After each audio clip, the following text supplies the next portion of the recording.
Hello everyone. In this video of compiler design, I am going to tell you LL1 grammar. Okay. So I am going to cover LL1 grammar in compiler design. Okay. So let's see how it works.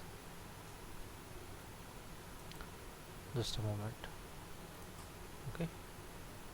Mm, mm. So we are going to discuss LL1 grammar in compiler design. Okay. So first of all, I will discuss few points about LL1 grammar. Then, taking a suitable example, I will tell you how to determine whether given grammar is LL1 or not. So first point is that predictive parser does not require backtracking. Okay, in last video I have discussed non-recursive predictive parser, and taking a suitable example, I had shown you its a stack implementation of input string. There you can see it does not require backtracking because it uses a parsing table to make parsing decisions. Okay, second thing, come to LL1 grammar. You need to understand set of grammar or grammar for which we can create predictive parser are called LL1 grammar. So which grammar will be called LL1? A grammar would be called LL1 if we can construct predictive parser for it.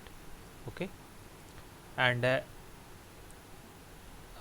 one more thing about LL1 grammar is that if you construct predictive parsing table for LL1 grammar, okay, that table does not contain multiple defined entries. Okay, it means at a location in parsing table it only contains an entry or an error. Okay, if it is blank, in that case it is error, otherwise it contains only a defined entries. Okay, and one more thing about LL1 grammar, just a moment.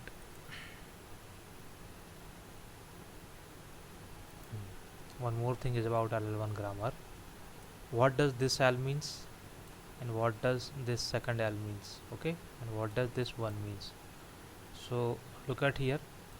First L means scanning input from left to right. Okay, so L first L stands for scanning input from left to right. Okay, left to right. And second L stands for left mode derivation. Okay, second L stands for left mode derivation. And this one it stands for number of look ahead symbol that is used to make parsing decision, or you can say one input symbol for look ahead to make parsing decision. Okay, so this is just theory about LL1 grammar. Now we will see, taking a suitable example, how you would determine whether given grammar is LL1 or not. Okay, so look at here.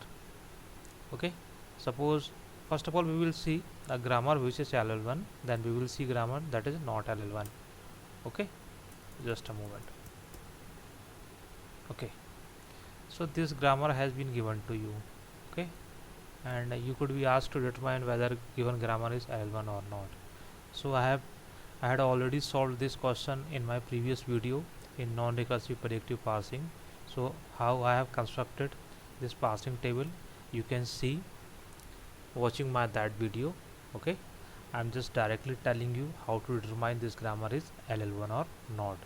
So what I did, I have just constructed this parsing table, and this parsing table is known as predictive parsing table for this grammar. Okay, you can clearly see each location, that means this is location 1, this is location 2, each location contains only a single entry. Look at here, this is single entry, this is single entry, all entries are single, that means single production rule. Look at here, every location contains only a single defined entry. Okay, and these rest of blank entries are error here. Okay, error here. So if table contains only single defined entries, okay, in that case your grammar is LL1. That's why this grammar is example of LL1 grammar, because it does not contain multiple defined entries. Multiple defined entries means at a single location there is no more than one entries of production rule. That's why this grammar is LL1 grammar. Okay, now let's see one more example of grammar that is not LL1 grammar. Okay, so this is your what grammar, and you need to check whether this grammar is LL1 or not. So first of all, I will construct first follow table for all variables. Then if I construct this predictive parsing table, okay, this is predictive parsing table. How I have constructed predictive parsing table, you can see my previous video where I have discussed how to construct predictive parsing table. Here you can also see each location contains, this location contains single defined entry, this is single defined entry, this is single defined entry, this is single defined entry. But this location, this index contains two entries, more than one defined entries, that means multiple defined entries. That's why this grammar is not LL1 grammar. Okay, so if your table, that means if your predictive parsing table contains at least one multiple defined entries, in that case that grammar would not be LL1.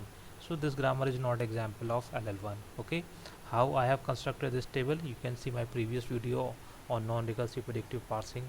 Okay, so that you can easily understand it. Okay, thank you everyone.